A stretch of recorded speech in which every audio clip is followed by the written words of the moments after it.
Hi டக்குன்னு ஒரு hair care video பார்த்துடலாமா? ஸோ என்ன ஹேர் கேர் பண்ண போகிறோன்னு பார்த்தீங்கன்னா, கோக்னட் ஆயிலில் வந்து ஆல்ரெடி வந்து நான் சோக் பண்ணி வச்சுருக்கேன்.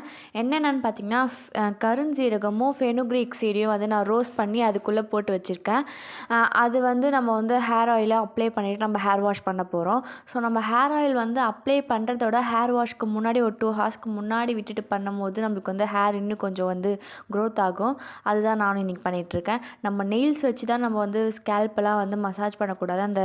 இந்த டிப் இருக்கும் இல்லையா, ஃபிங்கர், அதை தான் வச்சு நம்ம வந்து ஹேர் மசாஜ் பண்ணிக்கணும்.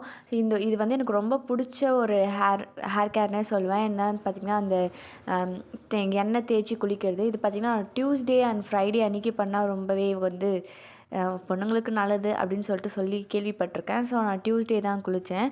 அது கூட பார்த்திங்கன்னா நான் ஷாம்பு வந்து வாட்டரில் வந்து டைல்யூட் பண்ணி அதுக்கப்புறம் வந்து நான் ஹேர் வாஷ் பண்ணிட்டேன். ஸோ இதுதான் ஃபைனல்